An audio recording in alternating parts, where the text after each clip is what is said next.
ตำนานกษัตริย์อาเธอร์หรือคิงอาเธอร์กล่าวถึงเรื่องราวการผจญภัยของอาเธอร์ที่เกิดขึ้นในศตวรรษที่ 6 หลังสมัยโรมันแห่งอังกฤษหรือที่รู้จักกันในชื่อยุคมืดโดยเรื่องราวนั้นมักจะเต็มไปด้วยองค์ประกอบที่เป็นสิ่งมหัศจรรย์เหนือจริงมากมายทั้งมังกรพ่อมดและดาบวิเศษก่อให้เกิดข้อสงสัยว่าเรื่องราวที่เกิดขึ้นเป็นความจริงมากน้อยเพียงใด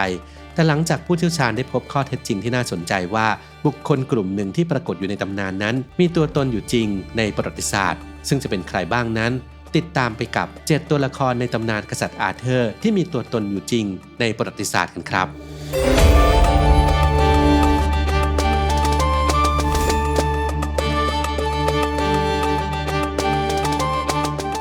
1. เซอร์อูเรียนแห่งกอร์เป็นหนึ่งในตัวละครที่ได้รับความนิยมมากที่สุดในตำนานกษัตริย์อาเธอร์โดยเรื่องราวฉบับดั้งเดิมที่สุดเขาเป็นผู้นำกลุ่มกษัตริย์ที่ลุกขึ้นมาก่อกบฏและต่อสู้กับอาเธอร์เมื่อครั้งที่อาเธอร์เพิ่งขึ้นเป็นกษัตริย์หลังจากพ่ายแพ้เซอร์อูเรียนก็กลายมาเป็นพันธมิตรอันมีค่าในฐานะอัศวินโต๊ะกลมที่ทรงพลังที่สุดคนหนึ่งบทบาทที่เขาได้รับในตำนานนี้ค่อนข้างตรงกับตัวตนจริงในประวัติศาสตร์เนื่องจากความเป็นจริงเซอร์ยูเรียนคือกษัตริย์อูเรียนแห่งเรเกตหนึ่งในราชาผู้ทรงอำนาจในช่วงปลายศตวรรษที่ 6 โดยอาณาจักรของเขาเป็นหนึ่งในอาณาจักรเฮนโอเกิร์ตหรือภาคเหนือเก่าของอังกฤษปัจจุบันคืออังกฤษตอนเหนือและสกอตแลนด์ตอนใต้กษัตริย์อูเรียนถูกกล่าวถึงในบทกวีเวลส์หลายบทย้อนกลับไปประมาณปี 600 ซึ่งสิ่งนี้คือหลักฐานที่นักประวัติศาสตร์ลงความเห็นว่าเขามีตัวตนอยู่จริงในประวัติศาสตร์ 2. เซอร์อีเวนบุคคลที่เกี่ยวข้องใกล้ชิดกับเซอร์อูเรียนคือเซอร์อีเวนผู้เป็นบุตรชายเขาเป็นหนึ่งในพันธมิตรของอาเธอร์และอัศวินโต๊ะกลมเช่นเดียวกับบิดาเซอร์อีเวนเป็นตัวละครที่โด่งดังมากในตำนานอาเธอร์เขามีบทบาทสำคัญในเรื่องราวมากมายเกี่ยวกับการผจญภัยและแผนการในราชสำนักของอาเธอร์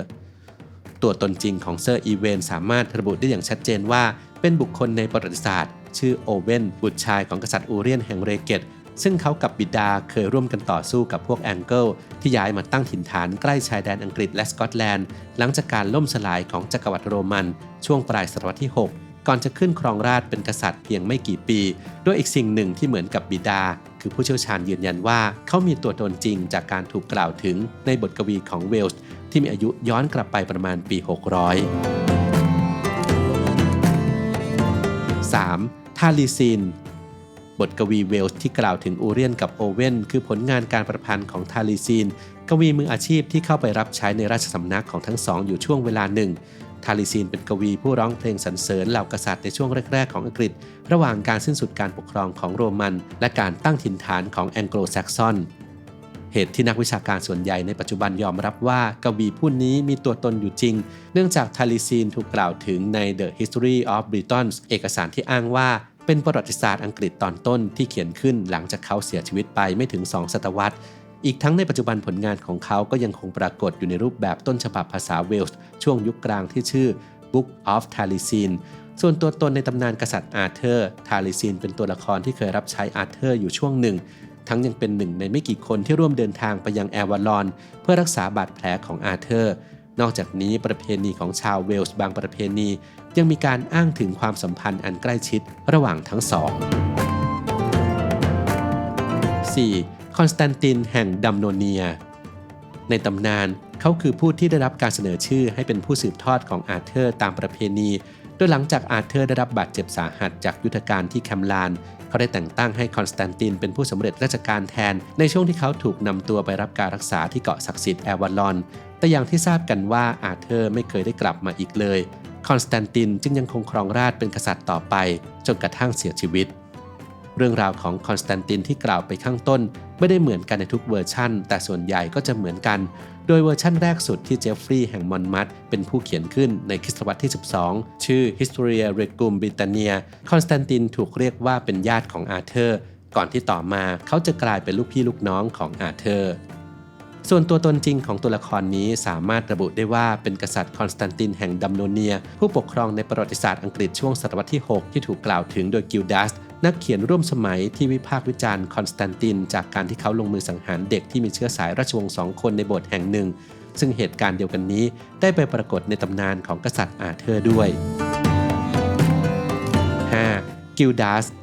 ตัวละครนี้ปรากฏตัวเป็นหนึ่งในพันธมิตรของอาร์เธอร์ที่เข้าร่วมคณะก่อนออกไปทำภารกิจอันตรายบางภารกิจโดยเฉพาะนอกจากนี้ยังปรากฏตัวในตอนที่อาร์เธอร์สังหารฮิวอิลน้องชายกบฏของกิลดัสที่ไม่ยอมจำนนต่ออาร์เธอร์ซึ่งในตอนนั้นกิลดัสอยู่ในไอร์แลนด์เมื่อกลับไปอังกฤษเขาก็ทราบข่าวและโศกเศร้ากับการสูญเสียน้องชายไปแต่ภายหลังเขาก็คืนดีกับอาร์เธอร์ในที่สุดกิลดัสเป็นบุคคลจริงๆในประวัติศาสตร์เขาเป็นนักบวชและนักบุญผู้เขียนเอกสารชื่อ On the Rune of Britain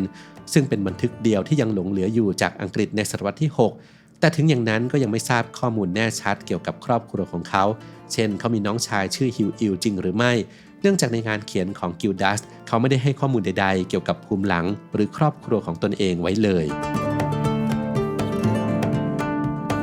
6. โยนาแห่งฝรั่งเศส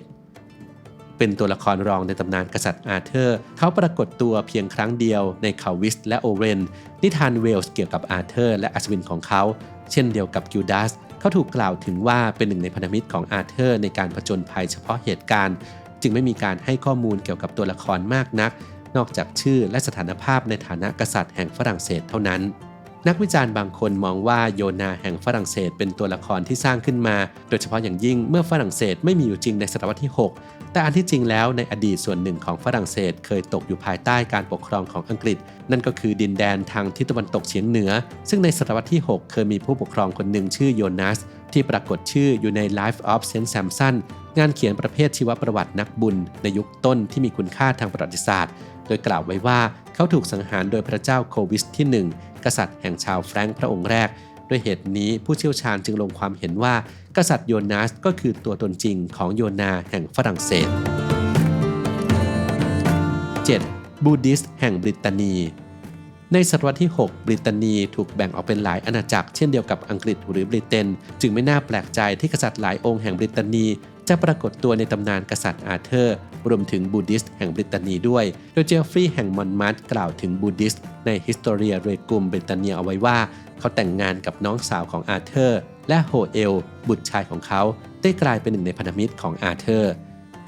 ในทางประวัติศาสตร์เกเกอรี่แห่งตูนักประวัติศาสตร์ยุคแกโลโรมันแห่งศตวรรษที่ 6 เคยกล่าวอ้างถึงกษัตริย์แห่งบริตานีชื่อโบดิสซึ่งถูกกล่าวถึงในบันทึกยุคกลางหลายฉบับและดูเหมือนว่าจะมีความคล้ายคลึงกับตัวละครบูดิสดังนั้นบูดิสแห่งบริตานีที่ปรากฏในตำนานอาร์เธอร์จึงน่าจะเป็นบุคคลเดียวกับกษัตริย์โบดิสแห่งบริตานีนั่นเอง